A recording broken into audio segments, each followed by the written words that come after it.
fasting. Sino po dito yung nananalangin ay yung puspos na panalangin, naranasan mo ba yung manalangin ng puspos? Sino po dito? Meron na po nanalangin talaga siya. Napuspos siya. Habang nanalangin siya, umiiyak siya. Tumutuloy yung luha, tumutuloy yung uhog. Kung pwede nga, pati dito tumulo. Na dahil sa sobrang tindi ng pagsubok na pinagdadaanan. Ako, dumanas po kung natin yan. Kasi kaya po kami nanalangin ng puspos. Umiiyak kami, umiiyak sa Panginoon. Kasi yung kakainin namin yung mamaya hindi namin alam kung saan nakukuha yung aming makakain pa. Sa dami ng mga pangailang, sobrang hirap po ng buhay. Pero ang Diyos ay mabuti sa kasama. Isa pa nagkatanong ako sa Panginoon, sabi ko, Lord, bakit na kami mga bata pa? Maaga namatay tatay ko na at the age of 36 yung mother ko, 6 kami magkakapatid, 2 kami lalaki. Nag-aaral kami, sobrang hirap ng buhay. Sabi ko, Lord, bakit noon eh? Ang hirap ng buhay. Kung isa wala kang makain. Sabi ko po noon, tapos po ako ng high school, lagi po ako nagbabaon na binalot ng saging, yung kanin, isang puno. Tapos po, kalimitan ang ulam po itlog, minsan may tuyo. One time po ako ay natuwa. Dumalaw po yung pizza ko doon na galing natang Amerika. Doon po sa tindahan na pinagkakayan namin.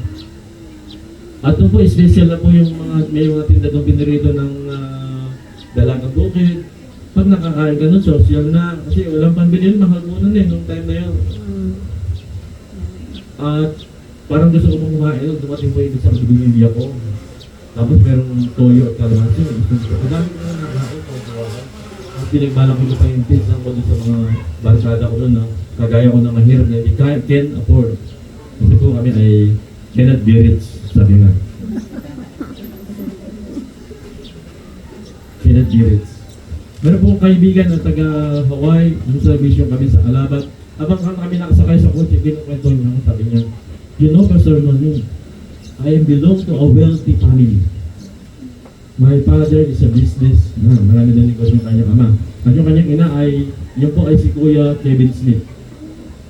Yung Amerikano nagpunta dito na sinama ko dati dito. Kung sino po nakakala namin, kasama ko Amerikano dito, nag-evangelist kami, no? Nung buhay pa si Pastor Orlando. Yun po sabi niya, mayaman kami. Sabi niya, mamalaki po niya kung mayaman sila. Pero sabi ko sa kanya, you know, Pastor Kevin, ako naman ako ay cannot be rich. Kasi mahirap kami.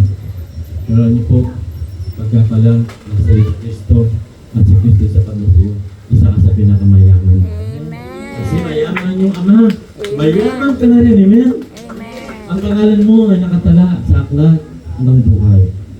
At pagpunta mo sa langit, mabasahin niyo po, ang lalakarang malang pala doon ay ginto. Kaya pala hindi pwede magnanakaw doon, baka tuktabil lang yung yung dadaan. Hindi pwede, makapasok ang magnanakaw sa kahit ano lang. Amen? Sino mo gusto magpunta po sa kaya ng langit mo? Amen.